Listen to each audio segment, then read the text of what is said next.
welcome back to Mystical Sisterhood. I'm super excited to be sitting with Joe Argazzi today. Joe is a spiritual counselor and recovery specialist. He's an author of many articles. He's a practitioner and facilitator and has been at the Agape Spiritual Center in Los Angeles, as well as a grief specialist trained at the Grief Recovery Institute in LA. So I hope I have most of that right, Joe. You got it right And there. okay, good. And you and I know each other through Susie Lula's soul care coaching. And so we have been sitting in the virtual classroom for, I believe, over a year and a half now, Oh, if we count starting in January of last year. And I'm always struck, the soul care certification and mastery that we've been in is really a family. mm, And we know that we are committed seekers and traveling this lifetime together. Susie's at our helm, but she's also next to us. So we've gotten to know each other through that.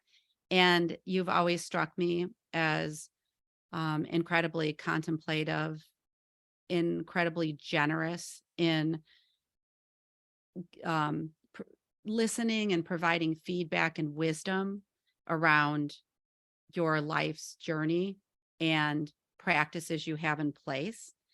And so we'll talk about some of those today. mm. But mainly, really so happy to have you here to engage in a conscious conversation that's going to weave not only your life story and experiences, but the principles of the universe and how we meet and greet ourselves and our emotions and come to ourselves with loving kindness and compassion and understanding, and just like the wrapping ourselves in a warm hug for everywhere we've been. So a little bit of an intro for you. Welcome to Oh, this thank you so space. much. That's beautiful. I love the Mhm. warm hug embrace, of Yeah. our life's journey and recognizing that, as Einstein said, and Susie would have said that, or does say that it is a friendly universe and that it Yeah. is for us. And that Mhm. was a big transition for me when I first started, was moving from a victim mentality, thinking that life is doing something to me, to beginning to recognize that actually, no, it's doing it for me. Even in the most painful circumstances that might have arisen for me, it's like, oh, the universe is somehow trying to get my attention Yeah. because it wants me to grow and expand. It wants me to become more of who I actually am. And if there are old false beliefs, brought about by well-intended society or culture, familial, religious influences, it's like, what's underneath that? What's really true for me? And that's been the journey I've been on for quite some time now. And what's really cool is when I first started, I'd get so excited when I'd find something new. I would grab that little book and take it to every person I knew, say, oh, you have to read this. I found the answer. I found the answer. And I'm very infectious and very sincere and very honest about it. And after a while, my friends would go, oh, honey, we're so happy for you. That's okay. And what I have found is I found the answer for now, Hmm. because over the years it changes, because that consciousness grows and expands. So my awareness of my life and my life's journey and what's happening around me, that too has grown and expanded. So that shift from feeling like a victim Yeah. to me to actually, oh, this is for me, has radically, and that's a powerful word, but it's radically changed my life. And that's part of what I want to do to help others recognize as well, that life is Oh, for us, yeah. not against us. That's beautiful. I love how you that just we're beginning with that's a big one, right? The Yeah. shift from thinking that we are a victim to everything happening around us. And I think like when we're in that mindset, it feels like it's a bit powerless. What do you have to say about that? Like when we're thinking that it's happening to us. Oh, totally. And that's why Hmm. it's so painful, because Hmm. I feel like I'm at the whim of life happening to me and I have no control over anything. Now, there's a paradox there, because the reality is I don't have any control over what happens Right. externally. That's the bad news. But here's the good news. Or that's one way of that's so here's the good news though. I do have power over how I choose to experience my experience. Hmm. Viktor Frankl wrote an amazing little book called Man's Search for Meaning. And he was a psychiatrist who was actually in Auschwitz for 5.5 years. And that was his final conclusion, that the real freedom lies within how we perceive what is happening to us. Hmm. And, that's pretty darn extreme, to be sure. But he realized that his freedom lied in his ability to perceive his life as something being done to him.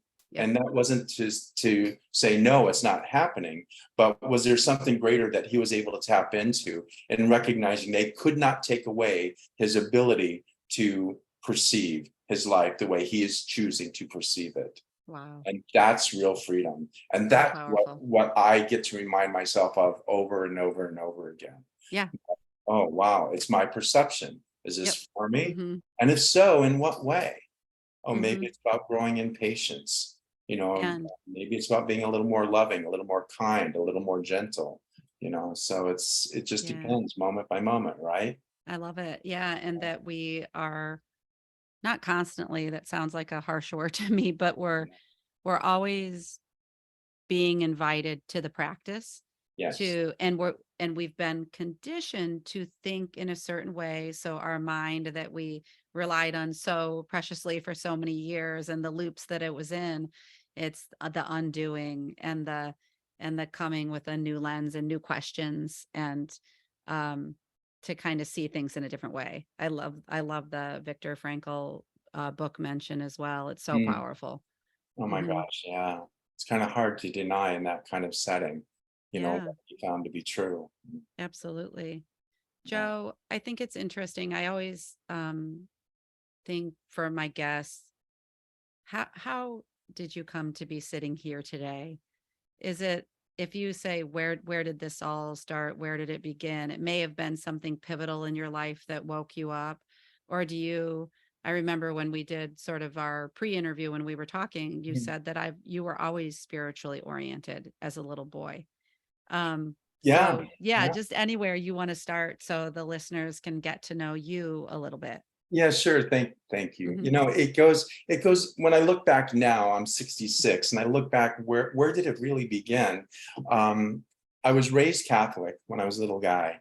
And back in those days, everything was spoken in Latin. So I Hmm. didn't understand what was being said at all. But here's what was interesting is I'd wake my parents up on Sunday to take me to church. I wanted to go. I'm like 7, 8 years old, and they would sit in the back, and I would walk to the front pew, and I would sit down. And all I knew, especially looking back on it now, is of course I didn't comprehend what was being said, or a Hmm. theology, or a dogma, but I was having an experience, and it felt really good to me. There Yeah. was something beautiful that I was experiencing.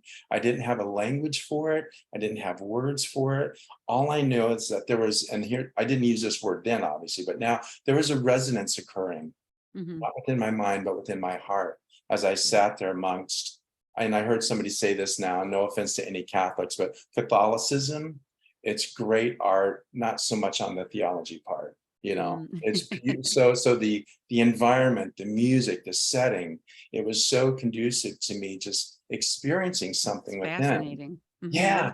And Hmm. I heard Reverend Michael say once that something is another word for God. Oh, Mm. something was happening. Yeah, Hmm. God. Yeah. And I used that word when I was younger. I had to let that word go for a while because I had to redefine what that meant to me. But now Sure. I'm absolutely fine using the word, Oh, I so love that. yeah. It's, I can see you as a little boy. I the art and theology that speaks to me too. I did grow up Catholic and yeah, that it's okay that if we had experiences in our younger life and we have to stray away from certain words that were used, or I feel the same way. Like I used to dance around the word prayer Mm, because it was rooted in the church experience for me that was totally. very indoctrinated, and I thought like, well, if something happened out there and I said the word prayer, it felt heavy to me. But Mhm. I think through my understanding of my connection to what I now call the universe, it's, and I've been able to define what that means to me. The word sort of lost its charge.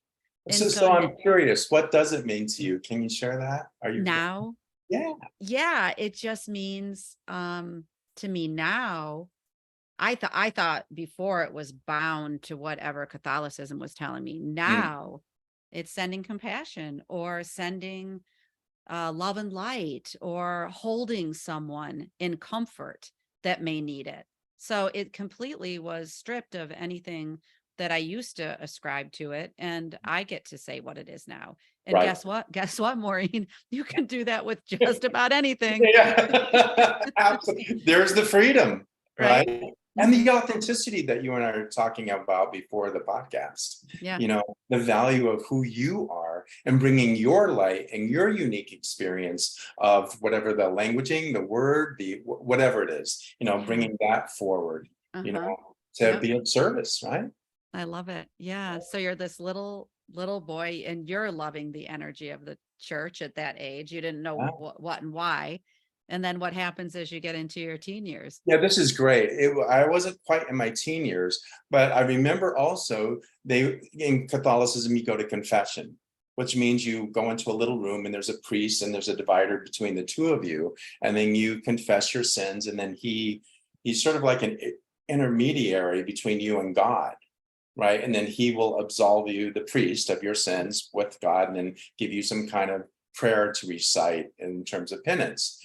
I have to tell you, the first time I did that, it didn't feel right to me. Mm, Even as a hmm. little 8, 9-year-old little boy, it's like, well, why do I have to go to that person? Can I go direct? It Yep. just it didn't resonate. There's that word Okay. again, great Hmm. word. It didn't resonate for me. So I quit going.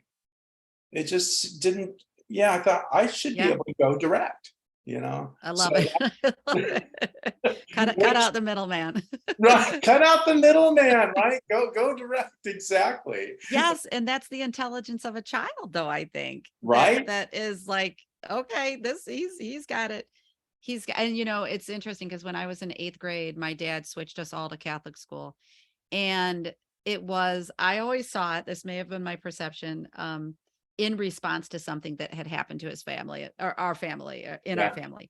And then he was like, all right, the rest of you are going to Catholic school. And I got to Catholic school and I had been raised going to church every Sunday, but I had not been immersed. And it was a K through 8. So K through 8 Mm. sometimes I think can be a little more constricting than maybe a Catholic high school, let's say. Mhm. That was Mhm. my experience. And so I got there, but I remember it was in the fall, like the light had started to change and I was studying at the table and I told my dad, I said, I don't believe in God. And he about lost it. He just thought like, I bet. what? But it was the same age. Right. And so Yeah. that's really interesting. Like how when we watch kids this age and they're coming up with what, like, wait a minute, this doesn't feel right. It's a feeling and a Yeah. knowing to you. Yeah. Right, which Hmm. which is trying to get your attention, right? Yeah. Those Yeah. emotions and feelings, as we've studied with Susie and Soul Care, they're messengers. Yep. They're not good or bad or right or wrong. They're just emotions and feelings that are trying to get our attention. That's the Hmm. universe trying to get our attention to maybe affirm. It's like, yeah, that doesn't feel right for me. I Yeah. don't believe in that. And so it's like, great. So can I honor that for myself? Whereas I think most people, and this is where yeah, I'm speaking in general here, but to live this kind of life means I have to take full responsibility for my life. Hmm. I don't, if I'm not going to play victim, that means I'm 100% responsible for what happens in my life and how I experience what happens.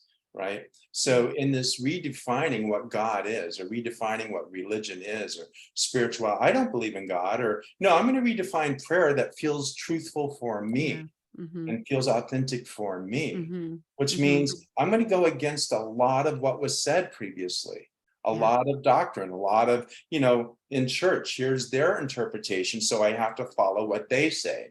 Here are the Yeah. rules, here's the regular. But if it's not resonating, then I'm Hmm. just being, as a teacher of mine once said, most people are sheeple. Hmm. And God bless Hmm. us all, by the way. That doesn't mean they're less Exactly. than or more Yep. than. It just is what it is. Yep. Because to live this kind of life, like in mystical sisterhood, means we're willing to take 100% responsibility for our life. Yeah. And there's great freedom in that.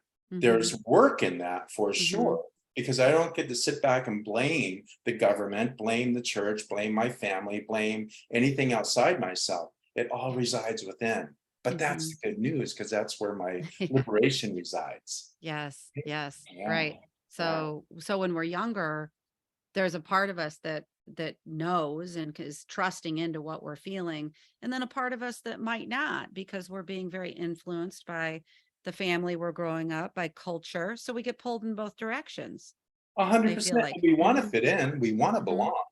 I mhm. mean, who doesn't, right? We don't want to be alone, Yep. so we are influenced quite heavily. And it's a capitalistic society. So, the volume's turned up on that. And again, Mhm. I don't have a thing one way or the other. I really try and live my life more from not that I'm a Buddhist, but that, you know, um, not judging things as good or bad or right or wrong. That has Yeah. served me really well. I love that. Yeah. Yeah. And I want to say too that even in you and I shared the experience of growing up in a certain religion, and that could be anything. We're really talking about this, resonance and what Yes. resonates. And sometimes even in our adult lives, we can be resonating with something for a while and then determine it's not for us. It's that, right? And it's kind A of hundred percent. like following that flow of life and being willing to set something down that no longer serves and pick up something new that might speak to us more, because we're changing and growing all the time. Oh, I love what you just said, and there's so much beauty in that. Another teacher of mine said, "You can't get it wrong because you Hmm. can't get it done." And we Hmm. don't get it done because we're eternal from a spiritual Mm, perspective. yeah. So that allows me to relax a little bit because there was Hmm. a perfectionistic side of me when I was Yeah. younger that was based on wanting to be loved and cared for Hmm. from, from the outside. And so that was pretty strong. So right and wrong was important, good and bad was important because I wanted to be the good boy. I Yeah. wanted to be the teacher's pet. I wanted to be the best friend, Yeah. and there's a part that's natural to that, but that was really being driven by not feeling like I was enough. Hmm. That was really being driven by wanting to be loved and cared for, seen and heard, and that's very human, and that's Hmm. very natural, and I still appreciate that about myself. Yeah. But I recognize now that as I, continue this journey that we're on of Yep. spirituality and recognizing it's like the Wizard of Oz, it's always been home, it's always been in my backyard. Oh, it's Hmm. always been within me? Yes, honey, it Wow. is, and it's Hmm. still there. Yeah. And so we don't judge the journey. I don't judge the journey because I'll stay with the metaphor because it brought me courage. It took courage to Hmm. be on the journey. It takes Hmm. courage. I get to use my brain. Hmm. I get to use my beautiful heart, Hmm. Yep. and all those things grew Yeah. and, you know, interconnected along that journey to bring me back home, to Yeah. bring me back to myself.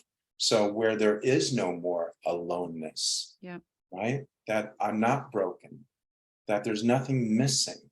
And that's so much more than just an intellectual construct. That's why the journey is important. That's because it's experiential. So, Yeah. in my fear, in my darkest times, and there's been a lot of that, just on the other side, by being able to move through that, sometimes consciously, sometimes it's just life happening. Hmm. uh, And, Hmm. but I get to the other side and looking back, I can connect some dots and go, wow, that was so important for me to get to where I am today.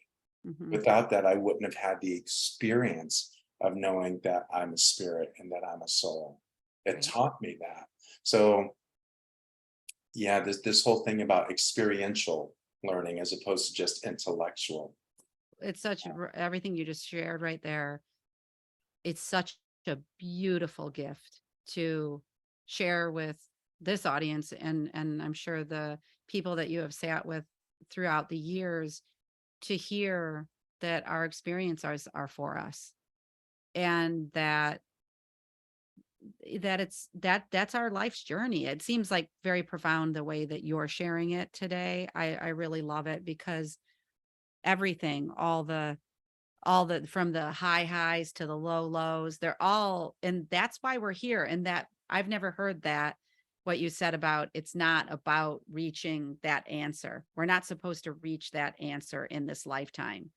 Undoing what got us to the place of the undoing, and everything we go through is the journey. Yeah. 100%. And Mhm. I know you've got a lot of books behind you. I used to have a lot of books behind me as well. And they're all saying the same things in essence. It's the journey, Yeah. it's the journey.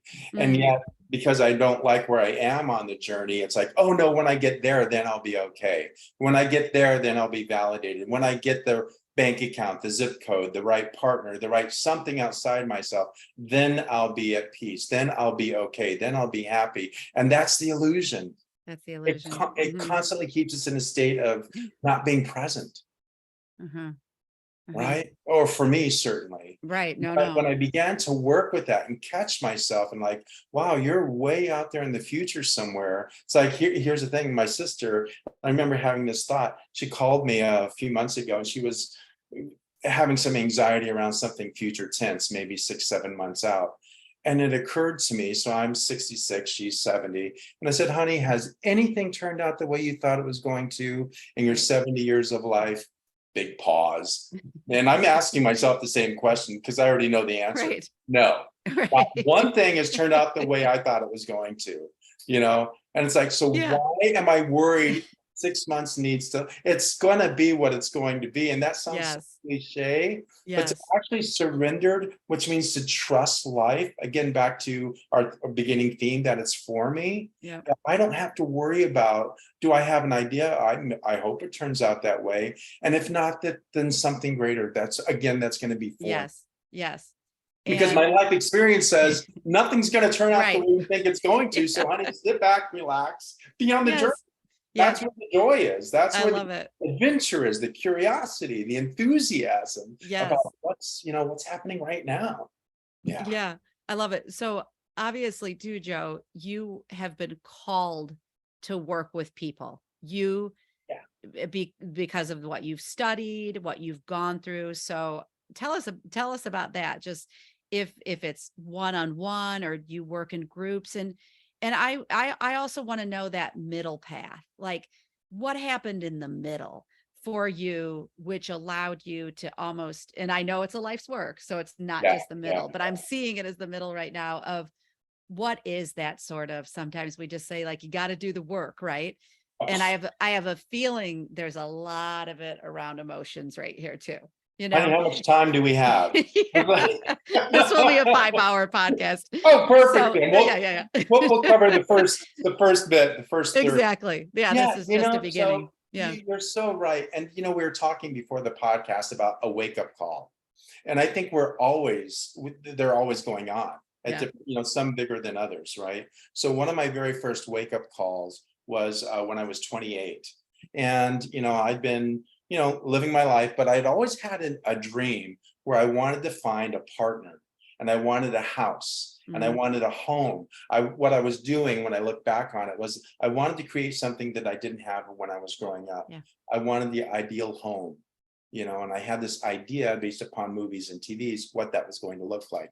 An ideal partner. I wanted to have a family. Mhm. So I met somebody, I dated him for a year. He finally said yes, right? So, and I got him to move in. So within the first week, we were upstairs and he had looked at me and he looked in my eyes and he said, I so love you.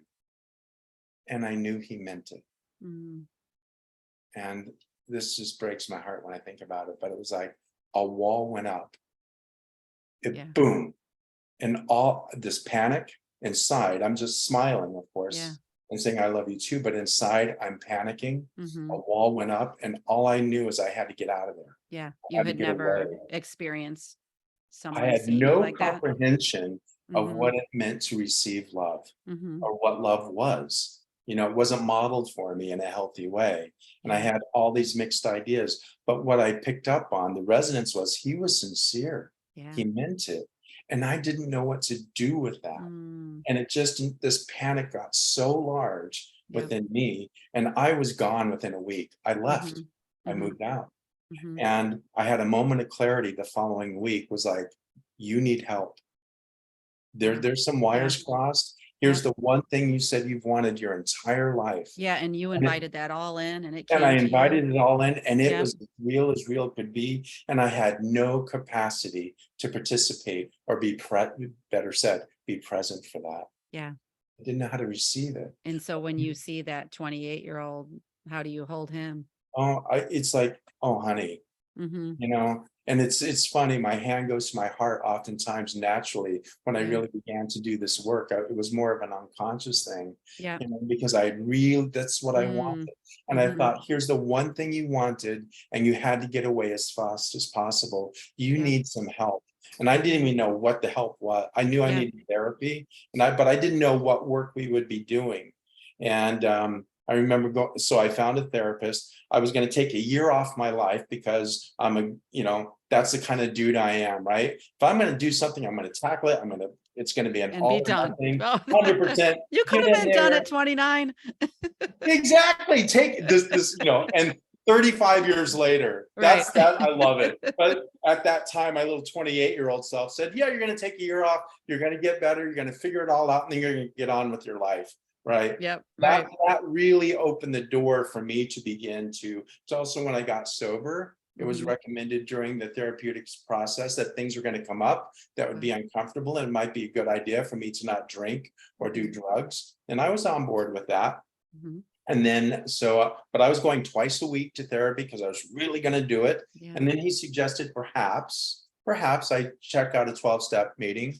He said, because a lot of the principles I use in therapy are also Mhm. found in 12-step. Well, he knew where I was coming from because he knew I Yeah. was eager. And so it's Mhm. like, yeah, I'll do that. That's 3 times a week. So I'll get done even faster, right? Wow. So Mhm. as I was going to, and he didn't say because I was alcoholic, he just said the principles. Okay. And that's Mhm. what caught my attention. So Very as I nice. was in there, and after 6 months I would go at 12 o'clock, this Monday meeting, I'd leave at 1:31, right when it was over. But after sitting there for, I don't know, maybe 6 months of just really listening, not talking, not sharing, just listening, Mhm. I realized that I was alcoholic. I didn't know that. Oh, yeah. Yeah. And Mhm. so that actually, those 12 steps became parallel to the work I was doing in therapy, Yeah. because there's a step that says a God of your understanding. And Mhm. I had like taken God off the shelf for a while. Mhm. This gave me permission to begin to explore, well, what would that look like if there was a God Yeah. of my understanding? Mhm. As I was going through the 12 steps and going through therapy. So in the middle, that was the beginning of the middle for The me. beginning. Yeah. Yeah. It I wanna really, yeah. right, please. Well, I was gonna ask a question about that sort of disconnect that you had Mm. with your alcoholism and your relationship with alcohol. What was it in there? Can you say that then was like, oh wow, was it shifting from being, how you started out with the victim mentality to like, oh, Oh, I 100%. have the ownership and this is what I'm doing to myself, or yeah. Yeah, that certainly was part of it. Part of it was, because I was such a good boy, Hmm. motivated by wanting to be loved and liked, right? I was the Yeah. golden boy kind of thing in school and at home and in church and whatnot. And so I didn't start drinking till I was like 22. Hmm. But what I found was when I drank, all the pressure that I felt in my life up until 22, that I carried, the Oh weight yeah. of the world, was finally like, oh my God, I can breathe. I Hmm. can actually relax. Hmm. I was so tightly wound. And Yeah. so that alcohol actually worked for a while. It's like, Yeah. "Oh, thank you, I can breathe," Hmm. until it didn't. And then Hmm. what happened was, by going to AA and looking back, it's like, oh, I didn't know what alcoholism was. I had a very stereotypical idea that it was a trench coat with a bottle of wine and a paper bag under Sure. the viaduct. Right, Hmm. very stereotypical. Hmm. And that wasn't me. Hmm. I was, what they would say, a functioning alcoholic. I Functioning. held my Yeah. job. I was, Hmm. doing what I was supposed to be doing and showing up, and, very strong work ethic, etcetera. But when he asked me not to drink, it was like, I was so eager to really do this work, to Yeah. figure out what was going on, it became a non-issue. Yeah. Yeah, I was very fortunate. I didn't have a craving that a lot of people do when they Hmm. stop drinking. That Hmm. wasn't there. But what was there was a lot of stuff that I had to untangle and look at in the therapeutic process. And also program gave me some steps by which to do, like they talk about a moral inventory and all of that. And, it was very, very helpful in so many ways. It also allowed me to begin to be a service years later.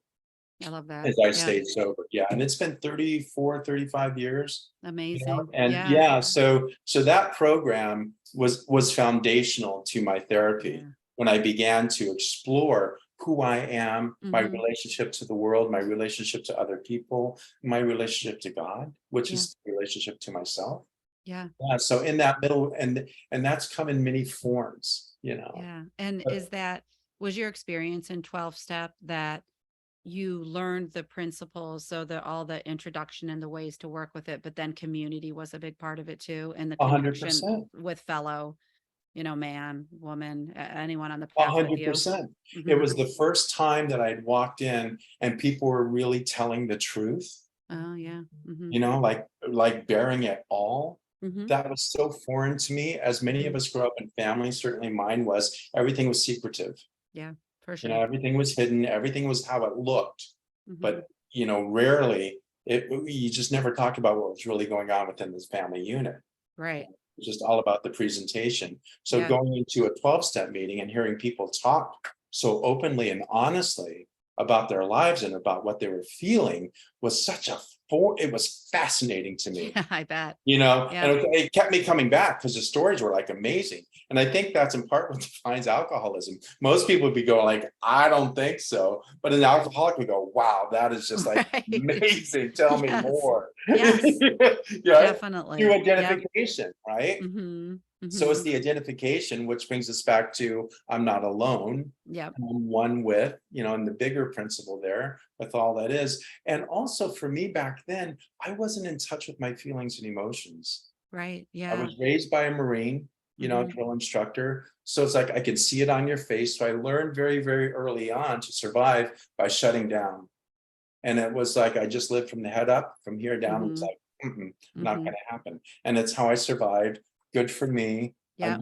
I was smart Yeah. enough to figure that out to, Hmm. to get my way through. But then as a functioning adult, go back to 28, somebody saying, I love you, no capacity to deal with a real feeling and a real emotion. Yeah. I know, right? And I so, like, know. I Yeah. mean, God And bless it's also such a, I say that from my heart because it's a more universal experience than we talk about, and you saw it in yourself. So yeah, and then you get in the groups, you're committed, you're learning. It's the beginning sort of portal into this new life, really. totally Yeah. starting to get in touch with what I was feeling. Mm-hmm. Mm-hmm. And what was actually going on within me. And that was a long process. That was Yeah. a few years in the making Oh to where my yeah. feeling was actually congruent with the experience. I knew Yeah. what I thought I was supposed to feel again, but I was living all up in here. Sure. But It's as I and began it to get takes in touch, time. Yeah. yeah, It takes I think, time, right? yeah, Mm-hmm. absolutely. Time, patience, safety, Mm-hmm. feelings. So in the therapeutic process, I felt safe with my Mm. therapist to begin Yeah. to explore that. I would show up, especially early on, and says, "Well, how are you?" And it's like, "Well, I'm fine." It's like I'm therapy. I'm fine. And finally, he said, "Well, FINE's an acronym, right?" And I said, "What do you mean?" He goes, "Well, I don't know if I should tell you on the podcast, but it became this like, I'll just say the F word, and so for F, insecure, neurotic, and evasive." He said, "That's what fine means." And I went, Yeah. "Okay, Yeah. that I think It's that's it's it." it's exactly. It's one of those smoke screen answers, right? Yeah, Like totally. don't ask me anymore. I'm But fine. yet I'm It's committed to fine. therapy. Yeah, yeah, yeah. So, because I'm so afraid, Yeah. opening that Understandably, door, right? understandably so. And that's Understandably. why I Yeah. go, "Oh, God bless me." But I was so eager to do it, but was scared simultaneously. Yeah. So you're doing all that, Joe. And then Yeah. is this when you started opening up? Did you start going to Agape Spiritual Center, or like what else starts to unfold in your Yeah, life in that those that times? that I did because I was so committed to my own recovery, and I loved connecting with people in meetings. Yeah. It really fed my soul because it was the first place that I felt like I could learn to be honest, Mm-hmm. and that I really understood these people and I could feel that they understood me, that Yeah. I felt that I belonged somewhere Mm-hmm. because of their honesty more than anything else. I love The that. level to which they were, sharing their life. And Oh, it was just like yeah. I was so hungry for that. That's And such then a, yeah, North Star for people too, right? a Like hundred like percent. I love you saying it because it's what we're looking for. It's what we're craving. It's what we're Yeah. all craving. If we Yeah. were just, just to distill it down, we're all want the same things: to be loved, to be heard, to be seen, to feel safe. So simple. So simple, and it's still what I want today. Same Yeah. thing. Yeah. Nothing has Right. changed in the 35 some odd years. It's like I still want those qualities and I have them, Mm-hmm. when I Mm-hmm. show up a day at a time and continue to do the work that I Yes. need to do to Yeah. feel the resonance and the truth of that Yeah. within me, Yeah. and then I get to keep it. They say if you want to keep it, you have to give it away. So Mm. albeit Mm. through practice in meetings or through clients or through a friend on the phone or in my spiritual community. So I was on that path, Yeah. in 12 step and also in therapy, which I was in for a long time. Then I think it's the year 2000, I was living in Los Angeles, and a friend of mine was going to Agape. He said, would you like to go? And it's like, yeah, sure, I'm open. So I went, and I heard Reverend Michael speaking. And as soon as I heard him speak, it was like one of those watershed moments Yeah. again, like we were saying earlier. It's like, oh, here's another wake-up call. What he was saying and the manner in which he was saying hit me directly in the heart. I Mm-hmm. knew he was a teacher for me at that time. Mm-hmm. Here's my teacher. Yep. And I wanted what he had: Mm-hmm. the Mm-hmm. enthusiasm, the clarity, Yeah. the knowledge, the wisdom, the joy. It's like, wow, that is so powerful. So I immediately just started to take classes, Mm-hmm. and it was like multi-denominational. So it wasn't a dogma, Mm-hmm.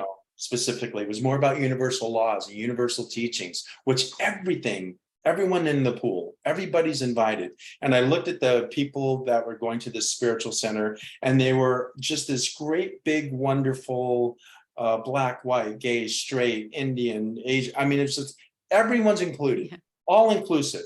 And it was like, this is how I believed in my heart of hearts the world could look Yes. and the Yes. world could be. And I was like, Wow. wow, I didn't know something like this existed. Mm-hmm. So what I started to do was I was very clear. They had a program, a 4-year program, to become what they called a licensed practitioner of truth, based upon these universal laws. And I was hungry for that. Yep. And I just dove right in. And Mm. I realized that, through the work and the things that I have done, that my real joy in life came from working with others, Mm-hmm. from being of service to others, from sharing my life with another human being. It just fills my heart. It still does to this Oh day, yeah. Yeah. right? Oh Yeah. my gosh. Yeah. Joe, I would love to sit in that space with you because you're able to pull it all together and create this sort of cohesion. But I like seeing you on your journey from that little boy, right? Oh, And just like that through the decades, through the years and pulling in, opening up, waking up, pulling in what came to you at that time and contemplating it in your heart and determining where you needed to grow. right. And Yeah. I think we all, if you're a little bit aware, by Hmm. being a little bit aware and a little bit conscious, what I've learned and what I've experienced is that the inner guidance, that intuitive voice, the Yeah. voice of God, whatever you want to call that thing, resides within the heart. The heart has its own intelligence. It's not here. Brain's an amazing thing, but it's linear. The Yeah. real intelligence and guidance comes from, and this is what I've learned and have practiced now, from my heart. It's also where the wisdom resides. You know, the brain, I've got 66 years of information that has gone in, so I can use that 66 years, or I can tap Hmm. into the infinite Hmm. intelligence of the heart Hmm. and the Which is, infinite wisdom of the heart yeah. And for and guidance. this And is then real. yeah, This exactly. is real. This is not just No, this talk. is not like a Hallmark card. Oh, isn't that sweet? No, this is for freaking real. And Right. when I started to live from that place, my life began to change. It began to show up in new ways because the limited brain could see it. And could I manifest from that? Yes, but it's very Mm. limited in its perspective. Hmm. If I can Hmm. surrender, and I believe, another full circle, that the universe is for me, that life is for me, that God is for me, now I'm surrendering to an infinite possibility. Now I'm going to let it show me instead of me show it. A very different paradigm of living. So instead Yes. of trying to make it happen, which Mhm. we were trained culturally, societally to do, pull yourself up by the bootstrap, get in Absolutely. there, Yep. figure it out. And Mhm. we can create from that paradigm, but that's a very old, stressful, hard way of creating. Or I can surrender to that infinite intelligence and wisdom and say, okay, I want to be a service. I want to use my talents and gifts to help others. I want to thrive. I want to live a happy, joyful life. Why don't you show me what that's going to look like? Yeah. You know And what? And I've been surprised and delighted, as another yes. teacher of mine would Mhm. say. Mhm. I could not have figured it out mentally. I would have Mm. sold myself short every single time Yeah. because I have limited information as opposed to unlimited, Mm. Mhm. intelligence and wisdom Mhm. and potentiality and possibility, opportunity. Mhm. So that's the journey I consciously go on today. Yeah. And I got to tell you, man, it's taken me so many places I would have never ever imagined. Oh, wow. I love that. The Years. one phrase that I just heard you say that I haven't heard say this way was the surrender to the infinite possibility. Yeah. And it's different than just saying there are the infinite potential possibility. It's surrendering to it from that heart space. Like when you just talked about a heart practice, is that how you were just talking about it? Or is it you? No, Yeah. 100%. That's Hmm. how it is. So it's like Hmm. where the mind is fear-based and so it's like scarcity, lack, limitation, and we're conditioned to that. It's all up here. But the heart is love-based, Yeah.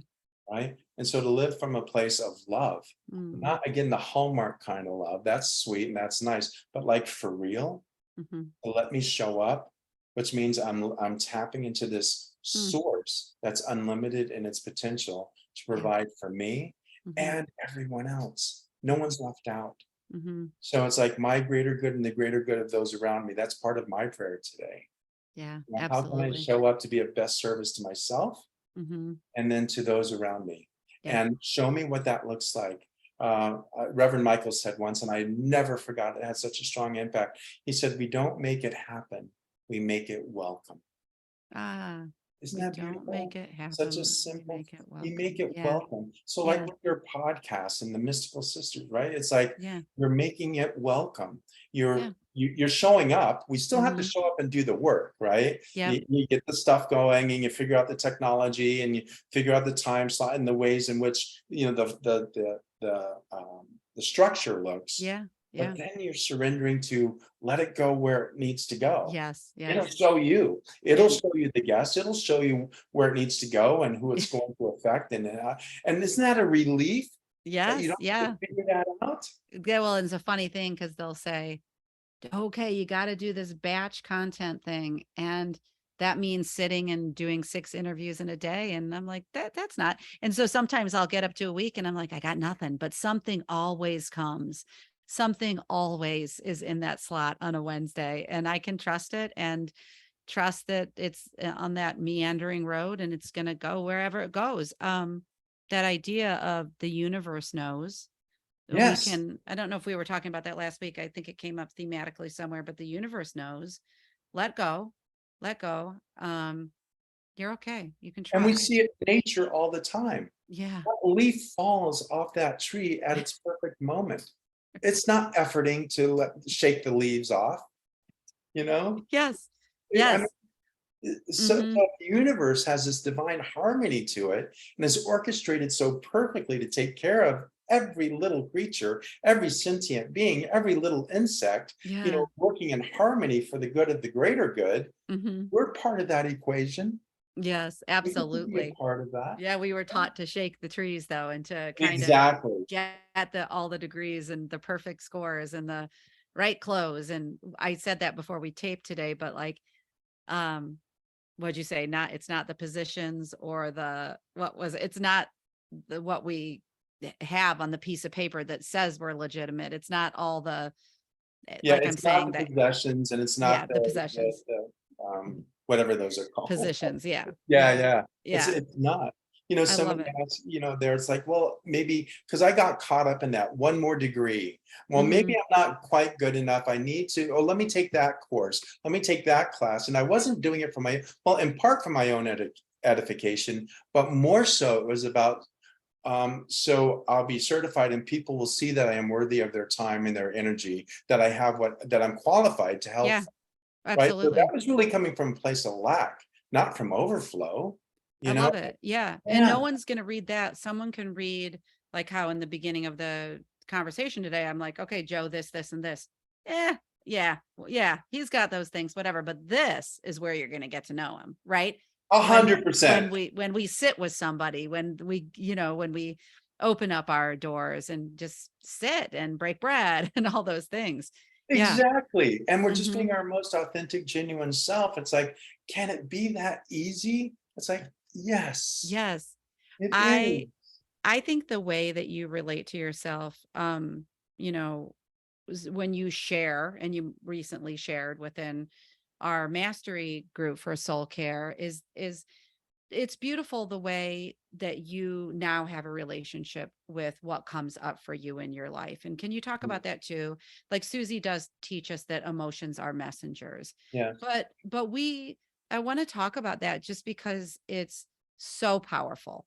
And for the listener to walk away with like, wow, I always speak to my clients about it, or the people in my world about, no, the anger, the sadness, the frustration, the resentment, it's all here for you.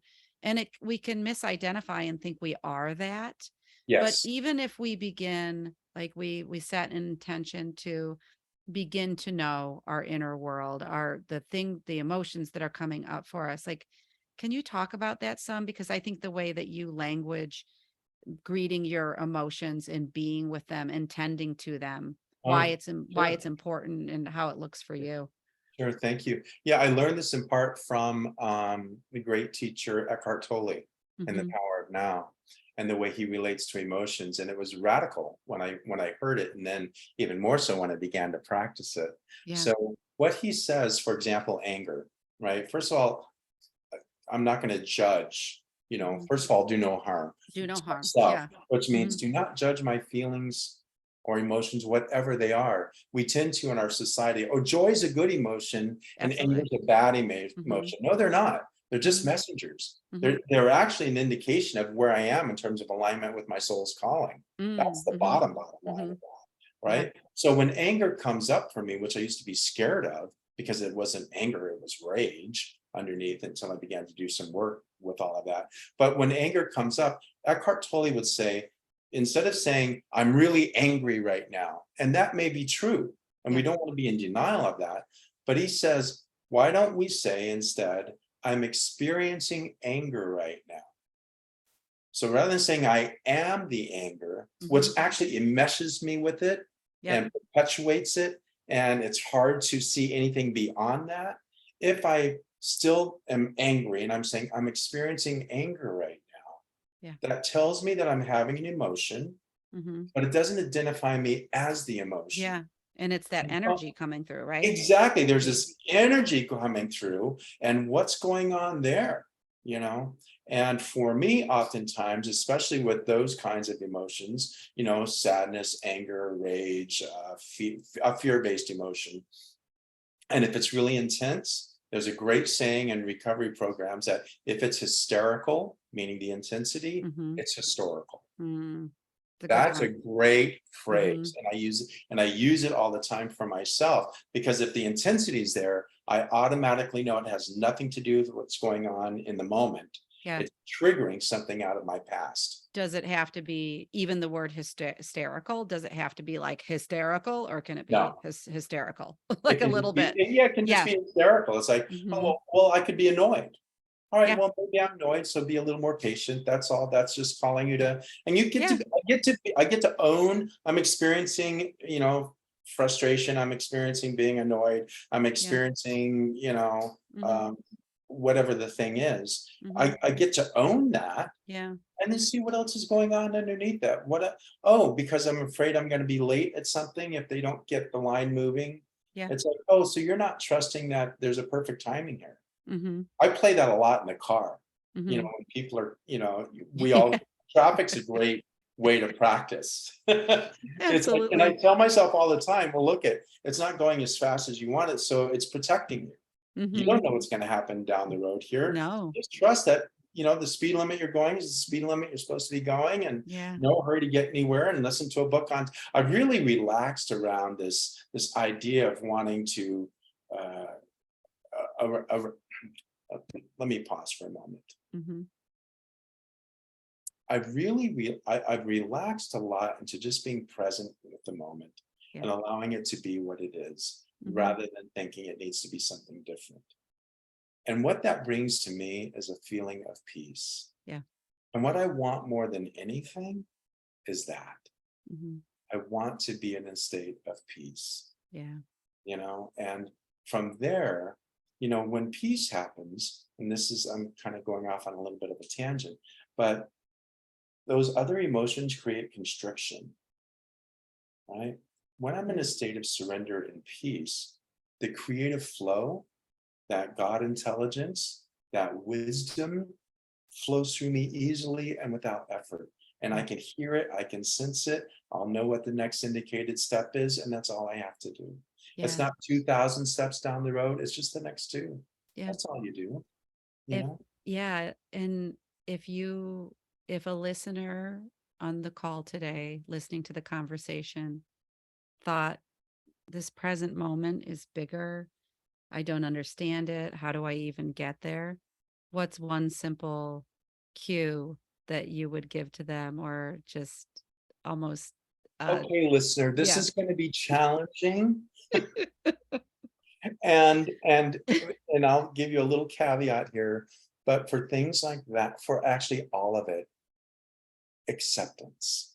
Mm, It is the resistance to what is that creates more of the tension, more of the anxiety, more of the anger, more of the frustration, more of the fear.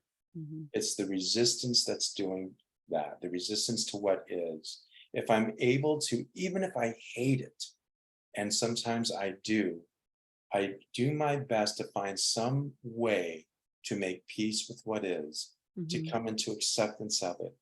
When I first heard this, and this is important, listeners, when I first heard this concept, it made me really angry. yeah, It's like, I don't want to accept what is because I don't like it. It doesn't yeah, feel good. I want my life to look different. I want them to be different. This is not working for me. mhm, But I didn't understand the more anger and stuff I had against it is what kept me locked into it. yeah, And so I'm just going back and forth on that same level, right? mhm, When mhm, in acceptance, think of it more as I'm willing to accept what is. And if I'm not willing, I do this trick. I'm willing to be willing mhm, to accept what is, because it has to be real. yeah, I can't just mentally, oh yeah, I'll accept what is, when I really don't. I have right, to keep going until I can actually feel a sense of sincerity. I'm mhm, willing to be willing to be willing to mhm, accept this at this moment. mhm, Because here's what happens. In acceptance, the creative flow starts to happen. Things begin to shift and change. yeah, I used to think that acceptance meant resignation, yeah, and it's right the opposite. Acceptance actually opens the portal to things being able to shift and move mm, because I'm not fighting against it. mhm, So it's very and paradoxical. yeah, thank you for that offering, and it reminds me of it's an opening, and we're not here for the answer. Mm, We're here to be in flow, to surrender, to trust, to get to that, like you say, inner alignment. I think too, like these days, it's like the alignment, your essence, your true self, going back home. Those were all just things that were on the outer when we were young, right? mhm. And now the words are being used through things, at books we're picking up, social media, our favorite speakers, ourselves. Yeah. And I think people are really waking up and heeding a new call and listening in and leaning into the conversations and just the experience is being shared. Yeah, absolutely. So I would like to ask you, that's such a great question you asked me. So somebody that's listening right now and they're in the middle of a really big, intense, painful, challenging experience, what would you say to them? Hmm, such a good question, Joe. The It's word that Yeah. I think that what I know is when we're willing to create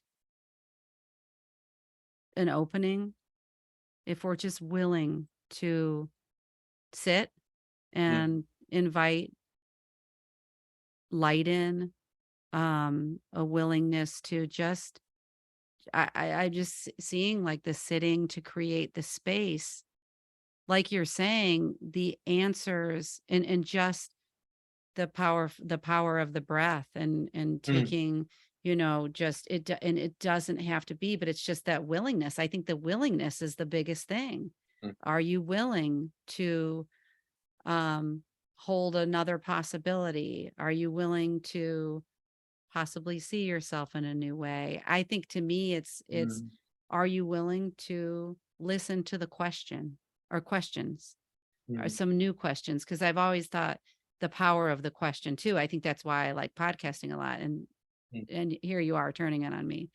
But I think that for me it's are you willing to sit and create space mm. in order to invite I don't want to say like invite new, but invite what's meant to emerge, to come forward. Oh, I love that. Just that little bit of not new, but what's meant to come forward. Wow, that's Because powerful.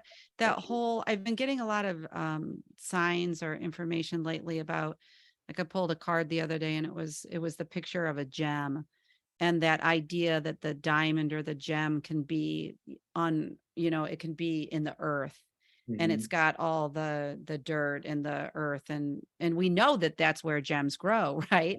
Right. But also like having a dream last night, going to bed last night and asking for some sort of sign in my dream, and then what came forward was the diamond in the rough. So almost like, are you willing to know that, to entertain that the answer is somewhere within you? There's so many powerful invitations Mm. for people. So I'm not sure, and I'm not going to go back to the drawing board and get the perfect answer, but that's just what comes in the moment. Oh, that was beautiful. Thank you. Yeah, yeah. That will because the willingness, they would use that statement in 12 step, that willingness is key. And Because it's without correct. And willingness, nothing can shift and change. no, and I think you said it earlier when you were younger, and it's for us all the time, is it takes courage and bravery. Yeah. It does, because no matter what, we're kind of um just reforming, um reinventing, recreating new ways that are so much kinder to ourselves. And Mm, they're I don't know where you said, I thought last week, maybe it was when I was reading your share in the WhatsApp for our group, is that do no harm, you know, in that tie-in with the, there's no judgment here. There's no, hey, and if you can, and it's that principle of, if you can apply that to yourself, if we can do that, that's what then we are going to bring to the outside too. If we can change that lens within, and not just try to trick our mind into believing it, but really do the work of greeting what's coming up from the inside with curiosity, compassion, like all the things, it's gonna change on the outer. 100%. And that's part of the ongoing journey, right? As we grow and change and not hold Hmm. myself to old ideas that no longer serve me, that actually no longer resonate, but allow myself to continue to be a part of that. You know, as a gay man, I had a lot of stuff early on around what masculinity meant. Hmm. And growing up in the Marine Corps, it had a lot to do with machismo and, looking a particular way and bodybuilding and how you held yourself and what you said Yeah. and how you said it. And it was the antithesis of my soul. Hmm. That's all I can say. And as I began to appreciate my softness, Yeah. my gentleness, my open-heartedness, like Hmm. for real, because Hmm. that's who I know myself to be. There's a tenderness here. And as I continue, I can feel that as I continue to honor that for me, first and foremost, that's why they Mm. do no harm, to accept that, not just accept it, but to actually embrace it Yep. as part of who I am, and it's part of what I have to offer. How beautiful is that? So beautiful. You know, Yeah. and it's like, and for me, because it's the opposite of how I thought I was supposed to be. Mm. You know, I was fighting against a lot of stereotypes and trying to find who I am, but as I more and more and more, this is who I know myself to be. I'm on Mhm. a journey. I love this journey. I love our Mhm. conversation. As you and I are getting to know each other, I'm falling in love with you. It's like, oh, here's my sister. Here's you. Yes. Yeah, we could go on for a long time. It's like, and now I know I could pick up the phone any time and say, hey, Maureen, can you hold Absolutely. space for me, or something's going on, and maybe you can Yeah. help me work through it. Anyway, I'm kind of all over I the map love, there. yeah, so beautiful. And uh, it's, that's why I love doing the podcast too, because it's creating conversations that really resonate with people. And it's take what's for you and leave what's not. I have a feeling that most of it's gonna fill your heart and your soul at some level. Yeah. And I sometimes think this work now is so fulfilling that at one point in my life when I went through health things, it was very serious. Mm. I looked things in that I hadn't entertained to that degree. And but now these conversations are so, they fill me at that deep, deep soul level that I almost release what is going to happen tomorrow in any way, shape, or form, because I know that my soul is doing a lot of what it's meant to for this lifetime. And how do you know that? It's so fulfilling. It's not, it doesn't leave me wanting more. It feels full, Yeah. and it's a quality. It's a feeling of fullness. Yes. Yeah. Satiated. Yeah. Yes. Yeah. Yes. Oh, beautiful. There it So is, right? Because we I were think talking so. about emotions earlier and feelings, and it's like, so this feeling of satiated and fullness and purposefulness, that's how you know. That's It's how not you know. intellectual, but you know it in I bet you every cell and fiber of your being right now is resonating, is Mhm. vibrating, right? You can You're feel it. right. Right. Yeah, yeah. Yeah. That's how we know. So it's not an intellectual process. There's Yes. a knowingness, and no one can touch that. No one can Mhm. tell you that, and no one can take it away from you. Mm-mm. No, But that is when you full, experience it, you know it. 100%. Yes. Yeah. Yes. So I wish that Oh, for everybody listening, yes. to find what that is for them, Mhm. and Yeah, then absolutely. write it in the column or however they you communicate with them. And I'll put it exactly. I will. I always put everything in the show notes. So everything that we refer to, whether it's books or uh, practices or this or that. But Joe, where can a listener find more about your work, or if they wanted to contact you, where would they go? oh, sure, it's my website, and it's my name, josephargazzi.com. You can meet me there. I'm also on Instagram. It's my name, Joe Yeah, Argazzi. And nice. yeah, you can Hmm. meet me there, and there's contact information. So if Yeah, you're at all interested, give me a call. Well, I'll include that. thank you. Yeah. So much that we didn't get to today, but I'll have to just feel like I'm complete for today. I want to thank you so, so much for being here and just sharing the space and being in conversation and coming from the heart. Thank you.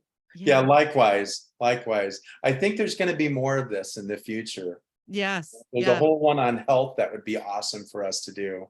Yeah. I would love that. I So would that love would that that. would that would be fantastic. Thank you for inviting me. Thank you to everybody who's listening, and Yeah. you know, more to Exactly. be revealed, right? Yeah. Absolutely. Okay. Thank you to the listeners. We'll see you next time. Okay. And all right. Thanks, Joe. Okay, my friend. Thanks for listening to this episode of Mystical Sisterhood. To learn more about my one-on-one coaching programs or join the Mystical Sisterhood membership, visit MaureenSpielman.com or MysticalSisterhood.com. Thanks so much. I'll see you in the next episode.